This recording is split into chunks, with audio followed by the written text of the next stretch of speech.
మరి ఎల్బీ నగర్ అంటేనే కంప్లీట్గా ఉద్యమానికి పూరిటిగడ్డగా చెప్పొచ్చు. తెలంగాణ ఉద్యమంలో కేసీఆర్ గారు నవంబర్ 29 నాడు ఎప్పుడైతే దీక్ష కూర్చున్నారో అదే రోజు మరి శ్రీకాంతాచారి తమ్ముడు ఆనాడు ఆత్మ బలిదానం చేసుకోవడం జరిగింది. ఆ తర్వాత హాస్పిటల్లో ఉంచి తమ్ముడిని కాపాడుకునే ప్రయత్నం ఎంత చేసినా కూడా అది సాధ్యపడక డిసెంబర్ 3వ తారీఖు నాడు మరి తను ప్రాణాలు వదిలిన విషయం కూడా మనందరికీ తెలిసిందే.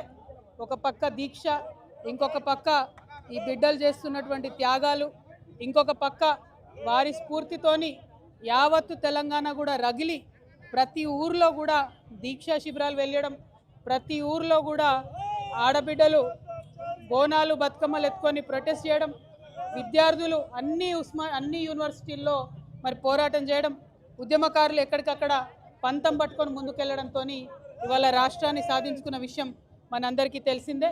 మరి శ్రీకాంతాచారి త్యాగాన్ని మాటల్లో కొలవలేము, అట్లని ఏమని మరి శ్రీకాంతాచారి త్యాగాన్ని కొలవాలో కూడా తెలియనటువంటి పరిస్థితి. శ్రీకాంతాచారి లాగా ఇంకా 1200 మంది బిడ్డలు కూడా అసూలు బాసినటువంటి విషయం మీ అందరికీ తెలిసిందే. మరి ఇవాళ వారి త్యాగాల పునాదుల మీద రాష్ట్రం ఏర్పాటైంది. ఏర్పాటైన రాష్ట్రంలో ఆనాడున్న బీఆర్ఎస్ గవర్నమెంట్ మరి కొంతమందికి న్యాయం చేసింది, ఇంకా న్యాయం చేయాల్సిన వాళ్ళు ఎంతోమంది ఉన్నారు. ఆనాడు ఉద్యమంలో ఉన్నటువంటి అనేక మందిని మరి గౌరవించుకోవాల్సినటువంటి అవసరం ఉన్నది, ఉద్యమకారులను ఆదుకోవాల్సినటువంటి అవసరం ఉన్నది.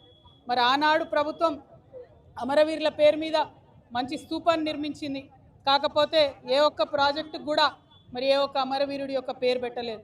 మరి ఇప్పుడు కాంగ్రెస్ ప్రభుత్వం వచ్చింది, వాళ్ళు అదే చెప్పొచ్చిండ్రు, మేము అమరవీరులను గౌరవిస్తామని చెప్పిండ్రు. కానీ రాజీవ్ గాంధీ పేరు, ఇందిరాగాంధీ పేరు, ఆఖరికి మన్మోహన్ సింగ్ పేరు పెడుతున్నారు. కానీ ఏ ఒక్క పథకానికి కూడా శ్రీకాంతాచారి పేరు పెట్టాలన్న మనసు మరి కాంగ్రెస్ ప్రభుత్వానికి వస్తలేదు, ఆనాడు బీఆర్ఎస్ ప్రభుత్వానికి కూడా రాలేదు. ఈ ఒరవడి మారాలి, నిజంగా త్యాగం చేసినటువంటి వాళ్ళ పేర్లు చరిత్రలో నిలబడాలి. దానికోసం మనందరం కూడా ప్రయత్నం చేయాలి. ఒక పక్క మన బిడ్డలు రాష్ట్రం కోసం మన ప్రాణత్యాగం మనం చేసుకుంటే, సినిమా యాక్టర్ అయిన పవన్ కళ్యాణ్ ఆనాటి నుంచి ఈనాటి వరకు మనకు వ్యతిరేకమే. ఇవాళ కూడా ఆయన మాట్లాడుతున్నాడు, తెలంగాణ నాయకుల దిష్టి కళ్ళతోని కోనసీమ పాడైందంటున్నాడు. మనం ఎన్నడూ దిష్టి పెట్టలే, కోనసీమ బాగుంది, కోనసీమ ఎట్లుందో అట్లా తెలంగాణ కావాలనుకున్నాం తప్పితే ఏనాడు కూడా తెలంగాణ బిడ్డలకు మనస్సు చిన్నగా ఉండదు, పెద్దగా ఉంటుంది, పెద్దగా ఆలోచిస్తాం. మేము ఇప్పుడు కూడా చెప్తా ఉన్నాం, పవన్ కళ్యాణ్ గారు మా రాష్ట్రం ఏర్పడి 12 సంవత్సరాలైంది. ఈ 12 సంవత్సరాల్లో మేము ఎప్పుడు కూడా ఒకటే మాట అన్నాం, జై తెలంగాణ జై ఆంధ్ర అన్నాం. తెలంగాణ ఎంత బాగుందో ఆంధ్ర కూడా బాగుండాలన్నాం. నేను ప్రత్యేకంగా లోక్సభలో నిలబడి ఆంధ్రకు ప్రత్యేక హోదా కూడా ఇవ్వాలని అడిగిన. మేము తెలంగాణ వాళ్ళం ఎప్పుడు కూడా పక్కోంది గుంజుకోవాలని చూడం, పక్కోడు బాగుంటే మా కళ్ళు మండయి, మేం బాగుండాలని కోరుకుంటాం తప్పితే పక్కవాడు చెడిపోవడాలని ఎప్పుడు కోరుకోలేదు. మా ఉద్యమంలో ఒకవేళ మేము అట్లా కోరుకున్నట్టయితే ఉద్యమ స్వరూపం వేరేలాగుండే. మా బిడ్డలు ఆత్మ బలిదానాలు చేసుకున్నారు తప్పితే ఒక్క పరాయి రాష్ట్రం వాడి వ్యక్తి మీద కూడా చెయ్యి ఎత్తలేదు మేము ఎప్పుడు కూడా. ఆ విషయాన్ని దయచేసి పవన్ కళ్యాణ్ గారు గుర్తుపెట్టుకోవాలి. ఆనాడంటే మీరు సినిమా యాక్టర్ ఏమన్నా నడిచింది, ఇవాళ మీరు డిప్యూటీ చీఫ్ మినిస్టర్, మీరు ఆంధ్రప్రదేశ్ యొక్క ప్రజలను దేశవ్యాప్తంగా రిప్రజెంట్ చేస్తారు.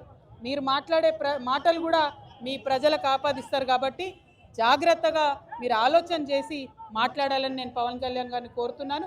మరి అదేవిధంగా రాష్ట్ర ఉద్యమంలో అమరులైనటువంటి వారికి మరొకసారి మనస్ఫూర్తిగా నివాళులర్పిస్తూ ఉద్యమకారులకు సంబంధించి 250 గజాల జాగా, పెన్షను, అదేవిధంగా గుర్తింపు కార్డు ఏదైతే కాంగ్రెస్ ప్రభుత్వం ఇస్తాన్నదో డిసెంబర్ 9 నాడు ఖచ్చితంగా అనౌన్స్ చేయాల్సిందే.